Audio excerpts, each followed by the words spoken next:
Hello, welcome to another installment of Comparative Reasoning. I'm your host, Sedrik Kennedy, and with me is the what should be esteemed author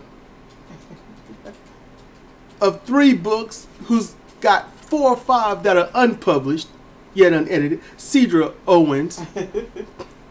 I was listening to the Benjamin Dixon show, and there's things that come to my mind here and there about certain things with black people. Certain things. Now, in this one, I'm about to have to dump on black people again, because it seems like black people have either selective memory or they just get amnesia at the thought of a glimmer of quote-unquote hope. Now, here's something about Jim Clyburn. All right. Now, hold up. You know what? I'm going to do this because I should have done this before I started recording. But no. What is he anyway, Sidra? A senator, a lawmaker, or just a damn dude? That's the first time I heard of him. Something in South Carolina. That's all I know. South Carolina, huh? I'll be able to find him, I guess. I don't know. I'm looking through one eye, even though I got both of them open. Okay, Jim Clyburn. Oh, shit. Oh. Like Jesse Lee Peterson? Oh no. Okay. That's. Oh no, Jesse Lee Peterson. No, the person that looked closest to him would be Ray Comfort. You when I show you Ray Comfort, you'd be like, oh shit.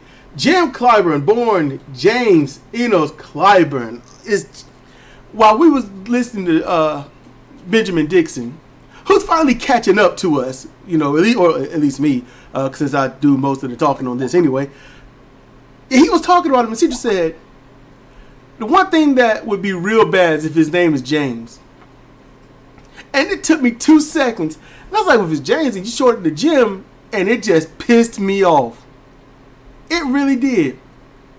Now, a lot of you might be like, okay, what's the point? A lot of people get shortened to, you know, their name's shortened.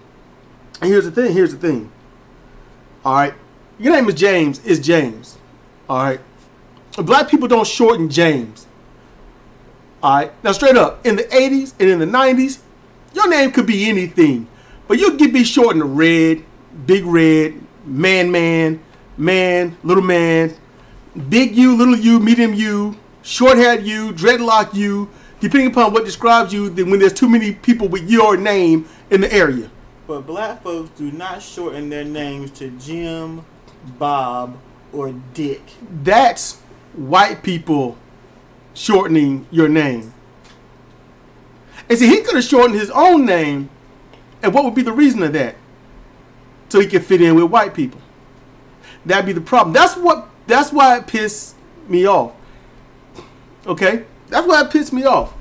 Because he could get in there, James. Yes, my name is James Clyburn. James, because when I first heard him, it was ages ago. And he was James Clyburn. And then, forgot about it. He's out the picture. And then Jim Clyburn. So for a long time, and then I forgot because I just stopped caring. I thought Jim and James were brothers. His website says James E. Clyburn. So, that's just how you fit in with white people. Because if a black dude's name is Richard, you know what his friends call him? Rich. Or if he's a jackass, they'll call him Richie Rich. Or if he's got money but he's cool, they'll call him Richie Rich. It's all about context. If his name is Robert, they'll call him Rob. Yep. Or just to fuck with him, they'll call him Bert. Or Robbie. Something like that. Or Robs, depending upon. They're not going to shorten Richard to Dick. They're not going to shorten Robert to Dick. That's not going to happen. That's just not black people. That's a white person thing. That is strictly a white person thing. You don't want to talk about difference in cultures? That is it. So what's in a name? Everything. Everything is in a name. I sort of went over that in Eye of the Atheist Dragon. What's in the name? Now, I've gone over in a Medium post. Wait, what?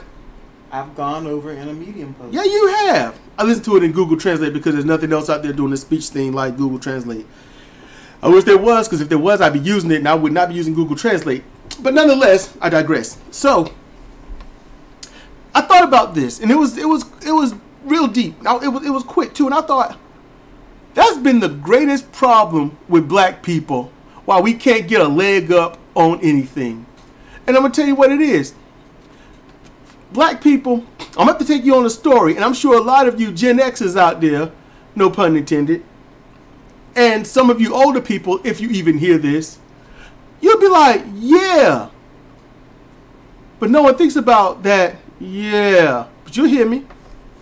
When you grow up poor, you got nothing. I mean, seriously, you got nothing. This is 1800s, 1900s. This stuff ended probably around, I'd say about 95, 97. But you grow up with nothing. You're the first one to go to college. Remember that in every movie, in every onset of anything of a town, when black people talk real life, movie life, or somebody wrote a play or something, you're the first one to go to college. Always. No one goes to college until you go to college. And then you've got the very scarce few that have gone to college, but you got to go to college too, because why? Because the black people going to college means you're going to get that white education. You're going to get that better education. You get a chance to put your family on the map. And that's what it was at first. At first it was get your family on the map. Until roughly those 60s, well, I'll say the 50s, about 53, 55, that started. It went from getting your family on the map to getting black people on the map. And see, that was also mixed in way back before that. But it was also getting black in general on the map. Personally, your family, but do it for your people. So you get those black college educated people that literally have to go through the segregation, the racism, the bigotry, the beatings, the hate speech, the hate graffiti, and all this, and score better than anyone else just to make it 25% less than anyone else. So somebody will have to turn in a perfect score to get a C+. That's what would happen, or their papers get lost. And so sometimes black people, when they go to college, they get smartened up by other black people. So what they would do is they would do their paper and do it twice. So then when it gets lost, oh, that's okay, I got a copy right here. I wrote it, I did it twice. That pissed off professors. That pissed off college alumni. That pissed off the people in high school back then, middle school, high school, that would keep you from going to college. They try to block you then. Ask me how I know. So what happens is they get to college, the ones that can make it. They get that college education. And then when they want to go into a field, what would happen? Oh, well, you graduated from that college. That college isn't really known for that. Or how esteemed is that college? Really, they let you in. Or they would just downplay the credentials of that college. So the person's not good enough to get in because that college mainstays in something else. Not like this college is mainly for agriculture with some business. But since it's not, credited for business, you're not good enough to come and do business here. That's what they would do. And sometimes, no, that's not just black people. No, that's even white people. Poor white people. Rare. But if pitted with a black person, that white person got a shoe in. That's how this works. So black people have to work so damn hard to get so damn little.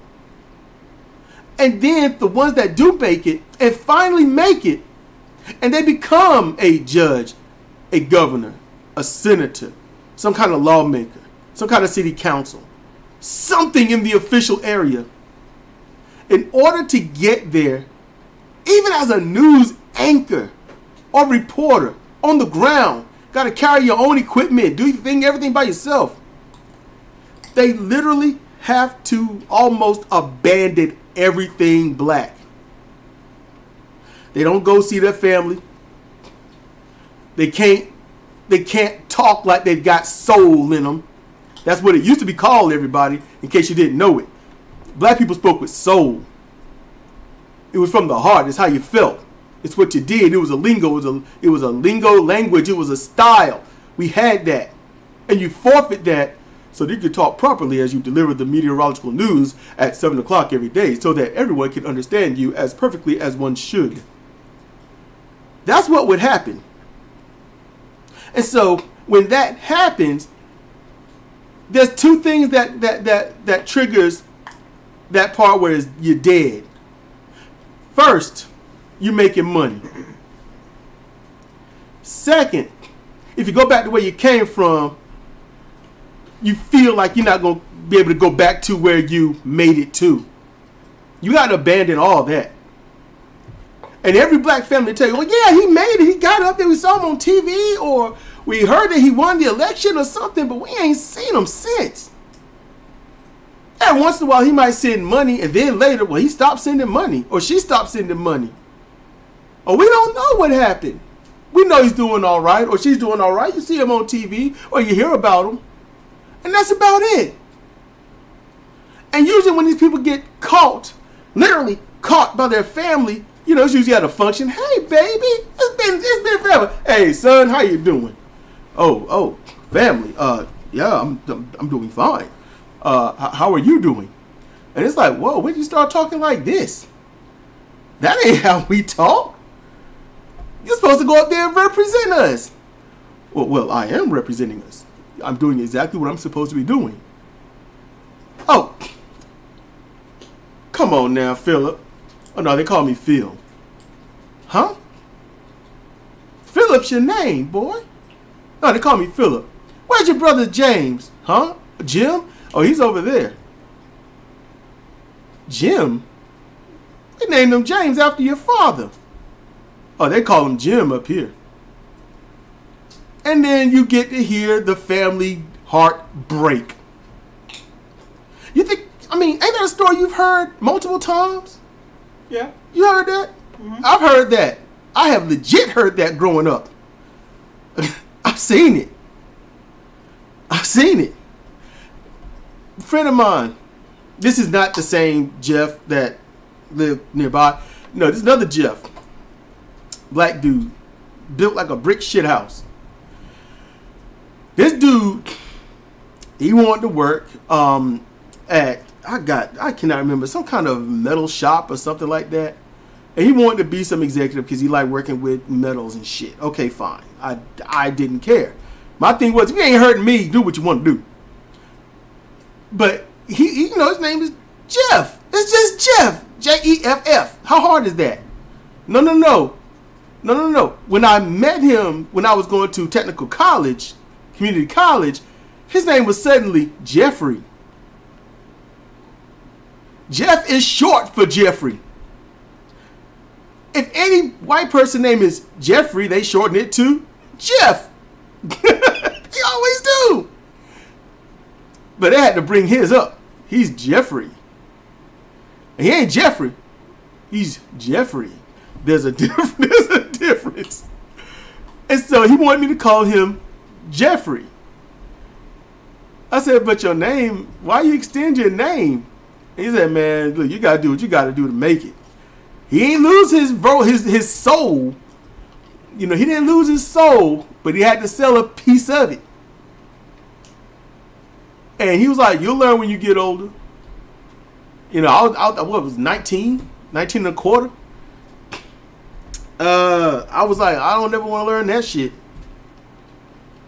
You know, we watched lots of documentaries about black people that made it and their names had to be changed, shortened, or reworked.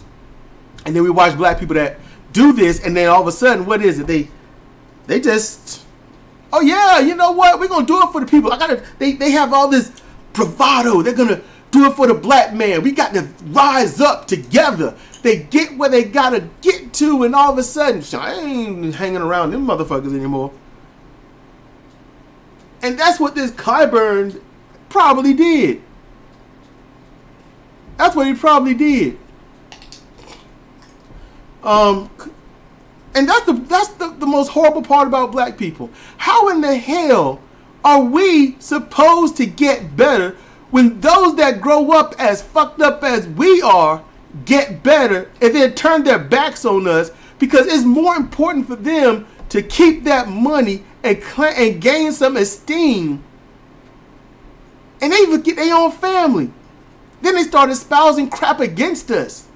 The very things used to hurt them along the way, they use to keep us at bay. That, if you want to know, we call them sellouts. That's where that comes from. You're supposed to be like, you've seen that movie, I'm Going to Get You, Sucker. You know, they went in, you know, with their hands raised. They came out with jobs. Fucked the whole movement up. You know? I mean, he got with a white woman. And he got with a white woman. But he got with a white woman, had those mixed kids, but he never gave up his struggle, did he? No, he didn't. No, he didn't. That ain't a sellout. Yeah, you love who you love. But they got it. The white woman, you know what she understood? He don't like white people. That was the funny part about it. Mm-hmm. And that's also that other thing about, you know, hey, black women out there, in all honesty, check this out. See a black man, he ain't got no money, but he's great everywhere else, but he ain't got a lot of money. You leave him the fuck alone. You don't want to mess with him. He got nothing going on. He meet a white woman, now you mad. He Latina, you mad. An Asian girl, you mad. You ain't want him before. You ain't want him before. Now he gets with that other, and you all like, fuck you and your mother. You mad. That ain't right. And the one that he get with, his was jacked up. Half the time, the one he get with is just as pissed as he is. And want the same damn things for the same damn reasons. And then you got those, the ones that are put into the limelight more than anyone else. The ones that's like, look, I done dropped all that black pride shit. I'm just trying to make it in life and just live and be happy. Because if you get with the, you know, the happy Becky, then you got to act like, you know, just there's no black struggle. And everybody else is struggling but you. You can have fun. You can do all this stuff too. Yeah, they get the limelight, and just to be honest with you, yeah, I want to crush their heads in, because that's a sellout too. You know? And black people ain't got, and I grew up with this. I grew up hearing this consistently. I'm like, well, you know, black men ain't got no money. You ain't gonna get nothing with no black dudes. So what black girls do? They find a white man at any given point. Because in our area, in our community, we have taught ourselves, we have hardwired into our heads that a white person, no matter how broke that white person is, still has the ability to amass a fortune, opposed to the black person that know how great he is, won't get shit. If you're a black woman and you want a for sure guarantee of being financially secure, you need to get with somebody that is a promising rapper, R&B singer, basketball player, football player. Anything less, or boxer, anything less, you done sold yourself out, because he's going to have to be a drug dealer. That is the prevailing belief. I'm not saying how it is, but that's the prevailing belief, and that is the peddled belief. The peddled? Yeah, it's peddled. Because it's pushed. All you see on TV is rappers, R&B singers, ballers, or boxers. And that's it. That's it. That's it. And if there's no credit or credence given to black guys who are doing good in school and want to go to college to do something, or they want to start their own business, or they want to invent something. Nobody focuses on that. Nope. Not at all. Black people don't help black people, and then can't wait to get away from black people, and then wonder why black people can't make it. It's, literally, there is no greater enemy to us than us, really. Tulsa didn't work. All right? A lot of places didn't work. That's not our fault. However, giving up to do it again, that's our fault. Should have done it again. We could do it now. You know somebody that's black. It could be your brother, your cousin, your friend, a friend of a friend. And someone comes and say, I got this idea, and they lay it out. Don't try to steal it if you know better. Help them out. Help that person out. And make sure you got them. You say, hey, I got you. And you let them know what that means. If you screw me and or this community over after helping you, we're going to call you out. That's it. We're going to call you out. Here's an example. Will Smith. What did he do? Black rapper, right? Mm-hmm. Trying to make it. He didn't want to do the hardcore stuff. He wanted to rap, fun, tell a story, and, speak on behalf of the kids at the time. That's what he wanted to do. And I thought he was very masterful at it. He was. Problem is, what was bastardized and turned into and then sensationalized as gangster rap took hold. So since Will wasn't rapping like that, he was seen as weak, minuscule, not even black, especially the fact that he's light-skinned. So he still pushed and did his own thing. Mm-hmm.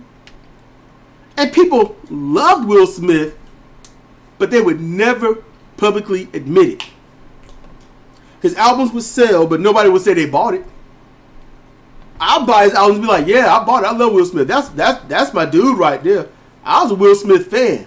For real. Alright? He won't represent me. I liked his music. I trusted his music. I liked what he had to say. And he didn't have to kill anybody. So that was cool. I liked that. And ultimately, Fresh Prince of Bel-Air. That happened. Funny as hell. Very funny. Funny as hell. Well, real. No. But it was funny. But it was a sitcom. They did the way they were doing sitcoms at the time. That's what they did. Will Smith. But he honed himself. What he did was, and this is the messed up part, y'all. You gonna have to, because they was doing this way back in the 50s and the 30s. You want to make money as a black person, you have to make sure you deliver your stuff in the way that white people accept it. You can't do real. You can't be real. You're going to make a fool of yourself, dress up like a woman. Because if you're a black person and you making a damn fool of yourself and showing that black people are foolish and ignorant, white people will definitely watch you back then. They'll watch you now. Yeah, they'll watch you. They'll really watch you now. How you think Tyler Perry made it? Black people ain't like Tyler Perry that much. White people was all over him. They like seeing that get up. You know? Black people like it too. Black people like Tyler Perry.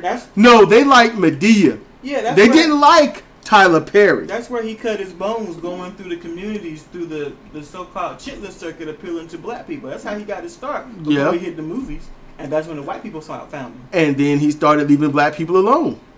Started making movies that seemed more Disney-like. And then throw that bone of Medea out there. Medea was the bone.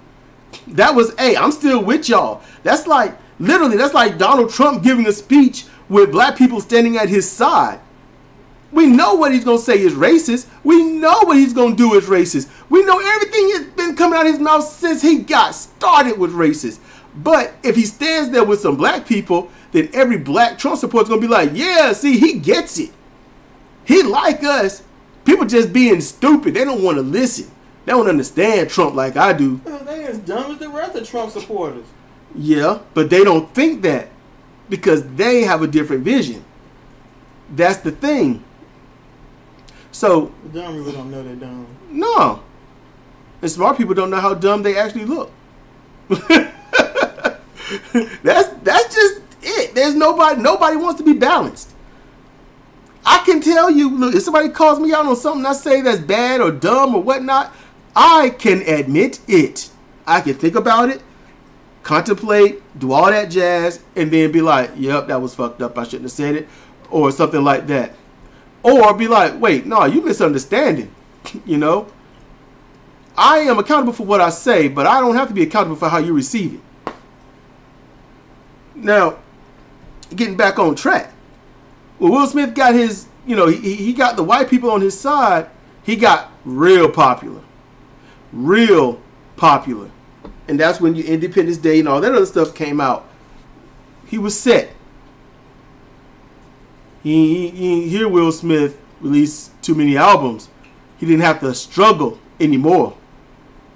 Albums slowed down when he had to struggle less. Then he say he loves rap, but him and Jazzy Jeff split, and that's when people kind of left him alone. People love Jazzy Jeff, especially Fresh Prince of Bel-Air. They got used to jazz, and they split. You kind of kill the whole mood.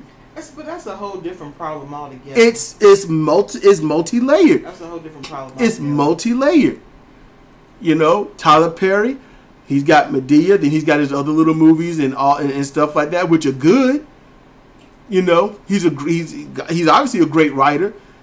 He's a good actor. He pisses me off with some of his acting, and it's not for what you think. I hate the person that gets beat on emotionally or physically and then apologize. Mm-hmm. I hate that.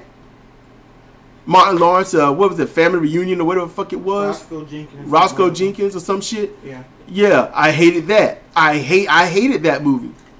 You get shit on, and when you fight back, you get called an asshole. That's not right. Because people don't like to face their part in things. No, they don't. They don't want to be accountable. And when you got these black people that run for these high offices and stuff, and they get up there and turn their back on the initial point of even getting there, they need to be called out. They need to be disliked. We don't need more cogs in helping the white machine. We need cogs that'll balance the machine. Remove the racism, remove the systemic racism and bigotry and stuff. Equal rights for everyone. Why? Because everyone is someone. Rights should not be designated for white, black, or if you have to be straight. If it can't be universal, then it can't be. It's that simple. It's not hard. If you're somebody that's like, well, you know what? Why should, gays or lesbians or transgender have rights? Why should they be able to get married and whatnot? If you're somebody that's like that, I'll be honest with you. I like to blindfold you, put you at the edge of a cliff and say, look, you drop into this Olympic-sized pool, I'm going to give you $10 million. And I'll kick you, I will drop kick you off that cliff with such gusto. I mean, just straight up, just a 310-pound black man leave his feet, put both heels into your back, and throw you off that fucking cliff. Because people like you are not needed. And you can say, oh my goodness, what? Oh my, what are you proposing? Yeah. That's the problem right there too. You need to stop all that shit. Life is real. In general, you can't get past what's called reality. It's real. Okay? And if you cannot be equal, then you should not be. If you don't want people to be equal, why are you here? Why not? Why not just find some island and live there? Take all your little racist, bigoted friends with you. Take 33% of this damn country with you. Because that's about what it is. Yeah. I'm about to get started into something else I shouldn't. So, I'm roughly, do you got anything to add, woman? It'll be too far off on this topic. Too far off? Yeah. Need to be a different topic? Yeah. Oh. All right then. Because we at almost 30 minutes. All right. I guess we can stop. Y'all done heard us enough. You know how it is. Timestamp your replies so we can know what you're talking about, what you're talking about. You can try to quote me, but oftentimes if you do, you got to make sure it's right. Because I will listen back or I will remember exactly what I said. And then I'm like, okay, now you done fucked up. So make sure you timestamp it so I can have an idea, And if you disagree with something, let me know. If I got something outright wrong, let me know what it is and why it is. Do that. I appreciate that. You know me, I check my comments and stuff. I'm no elitist, That ain't me. So with that said, this is Sedrik Kennedy and Sidra Owens for Comparative Reasoning. Thank you for listening.